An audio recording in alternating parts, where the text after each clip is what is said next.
नमस्कार, देशोन्नतीमध्ये मी ऐश्वर्या शिंदे आपलं स्वागत करते। बघूया प्रदेशच्या आजच्या टॉप 10 बातम्या। मराठा आरक्षण आंदोलनाचे नेते मनोज जरांगे पाटील हे आज बुधवारी मुंबईच्या दिशेने रवाना झाले आहेत। 29 ऑगस्ट पासून मुंबईत आंदोलन सुरू करण्याच्या निर्णयावर ठाम असल्याचं त्यांनी स्पष्ट केलंय। जालना जिल्ह्यातील अंतरवाली सराटी या त्यांच्या मूळ गावी पत्रकारांशी संवाद साधताना जरांगे यांनी सांगितलंय की आमचं आंदोलन शांततेत होणार आहे। गणेशोत्सवाच्या काळात कोणालाही कोणतीही गैरसोय होऊ नये याची पूर्ण काळजी घेतली जाईल।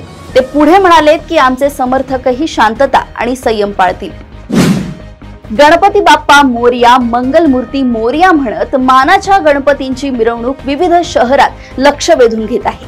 गणेशोत्सवाचा आज पहिला दिवस आहे। उत्सव मूर्ती आता थाटात त्यांच्या स्थापना ठिकाणी पोहोचत आहे। त्या ठिकाणी विधिवत प्राण प्रतिष्ठा करण्यात येईल।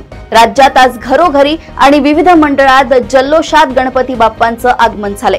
ढोल ताशांच्या नादात आणि पारंपरिक वाद्यांच्या गजरात थाटात बाप्पांचं आगमन ठिकठिकाणी सुरू आहे। मानाच्या गणपतीच्या आगमन सोहळ्याची विविध शहरांमध्ये धूम सुरू आहे आणि भाविक भक्तिभावात न्हाऊन निघाले आहेत। कोल्हापूर येथे काही दिवसांपूर्वीच नवीन खंडपीठाची स्थापना करण्यात आली। आता नव्या न्यायमूर्तींचीही नियुक्ती करण्यात आली आहे। या निर्णयामुळे मुंबई उच्च न्यायालयात प्रलंबित असलेल्या प्रकरणांची संख्या लवकरच कमी होण्याची शक्यता आहे। उच्च न्यायालयात कार्यरत असलेल्या 14 वरिष्ठ वकिलांची न्यायमूर्ती पदावर नियुक्ती करण्याची शिफारस मान्य केली आहे। नव्यानं नियुक्त झालेल्या न्यायमूर्तींचा शपथविधी लवकरच पार पडणार असून त्यानंतर ते आपले कार्य औपचारिकपणे सुरू करतील। महाराष्ट्र लोकसेवा आयोगामार्फत घेतल्या जाणाऱ्या विविध पदांच्या भरती प्रक्रियेसाठी तृतीयपंथी असा स्वतंत्र विभाग तयार केलाय। मात्र तांत्रिक बिघाडामुळे तृतीयपंथीयांचे अर्ज ऑनलाईन यंत्रणेमध्ये स्वीकारले जात नव्हते। याबाबत मुंबई उच्च न्यायालयाच्या कोल्हापूर सर्किट बेंचमध्ये याचिका दाखल होताच आयोगाने याची दखल घेऊन ऑनलाईन भरती प्रक्रियेत सुधारणा केली आहे। नागपूर गोंदिया द्रुतगती महामार्गास आणि त्यासाठीच्या भूसंपादनाकरिता प्रशासकीय मान्यता देण्याचा निर्णय मंगळवारी मंत्रिमंडळाच्या बैठकीत घेण्यात आलाय। नागपूर ते गोंदिया सध्याच्या महामार्गाने पोहोचण्यासाठी साधारणपणे 3 तासांपेक्षा जास्त वेळ लागतो। या द्रुतगती महामार्गामुळे हे अंतर 15 किलोमीटरने कमी होऊन प्रवासाचा कालावधी 1.25 तासांवर येणार आहे। राज्यभर गणरायाचे जोरदार आगमन सुरू होत आहे। या दरम्यान एक वाईट बातमी समोर आली आहे। वसईमधील नारंगी रोड जवळील चामुंडा नगर आणि विजयनगर येथील इमारतीचा भाग कोसळलाय। या ढिगाऱ्याखाली 3 लोकांचा मृत्यू झाल्याची माहिती आहे। आणखीन काही लोक ढिगाऱ्याखाली अडकल्याची भीती आहे, त्यामुळे मृत्यूचा आकडा वाढण्याची शक्यता आहे। वसई विरार महानगरपालिका, अग्निशमक दल आणि NDRFच्या 2 टीम्सच्या मदतीने कार्य चालू आहे।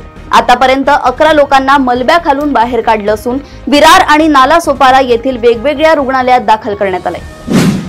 मालेगावमध्ये मतदारसंघाच्या यादीत 42,821 बोगस मतदार असल्याचा दावा इस्लाम पार्टीचे संस्थापक तथा माजी आमदार आसिफ शेख यांनी केलाय। मतदार यादीतील घोळ्याच्या निषेधार्थ मंगळवारी 26 ऑगस्ट रोजी प्रांत कार्यालयावर कव्वाली मोर्चाचे आयोजन करण्यात आले होते। या प्रकरणी उच्च न्यायालयाच्या निवृत्त न्यायाधीशांच्या अध्यक्षतेखाली स्वतंत्र चौकशी समिती गठीत करण्याचे आदेश शासनाने द्यावेत अशी मागणी शेख यांनी केली। मागण्यांचे निवेदन प्रांताधिकारी नितीन सदगीर यांना देण्यात आले। दरवर्षी लालबागच्या राजाचे दर्शन घेणाऱ्या भक्तांची गर्दी वाढतच आहे। यंदा गणेश भक्तांसाठी प्रसाद म्हणून जेवणाची व्यवस्था करण्याचा निर्णय लालबागचा राजा सार्वजनिक गणेशोत्सव मंडळाने घेतलाय आणि अन्नछत्र उभारलंय। मात्र येणाऱ्या भक्तांची सुरक्षितता पाहता मुंबई पोलिसांसह अग्निशमन दलाने दिलेल्या नकारानंतरही उभारणी केल्याने त्या आधारे मुंबई महापालिकेच्या F दक्षिण वॉर्डकडून जागेच्या मूळ मालकांनाच मंगळवारी नोटीस बजावली। 24 तासात अन्नछत्र काढा, अन्यथा कारवाई करून काढण्यात येईल असा इशाराही देण्यात आलाय। जळगावच्या 40 गावात भाजपच्या माजी नगरसेवकावर प्राणघातक हल्ला करण्यात आलाय। माजी नगरसेवक प्रभाकर चौधरी यांच्यावर धारदार कोयत्याने वार करण्यात आले। या हल्ल्यात प्रभाकर चौधरी मोठ्या प्रमाणावर रक्तस्राव झाल्यामुळे गंभीररित्या जखमी झाले आहेत। पुढील उपचारासाठी त्यांना धुळे येथील खासगी रुग्णालयात दाखल करण्यात आले। 2 दिवसांपूर्वीच मंत्री गिरीश महाजन यांच्या हस्ते प्रभाकर चौधरी यांच्या कार्यालयाचे उद्घाटन करण्यात आले होते। कल्याणमध्ये एका खासगी रुग्णालयाचा हलगर्जीपणा केल्याचा प्रकार उघडकीस आलाय। या रुग्णालयाने एका 10 वर्षाच्या मुलाला डायबिटीज आणि रक्त पातळ करण्याची औषधे लिहून दिल्याचा प्रकार उघडकीस आलाय। या मुलाच्या नातेवाईकांनी त्यामुळे रुग्णालयात गोंधळ घालत कारवाईची मागणी केली आहे। या प्रकरणी पोलिसांनी घटनास्थळी धाव घेत तपास सुरू केलाय।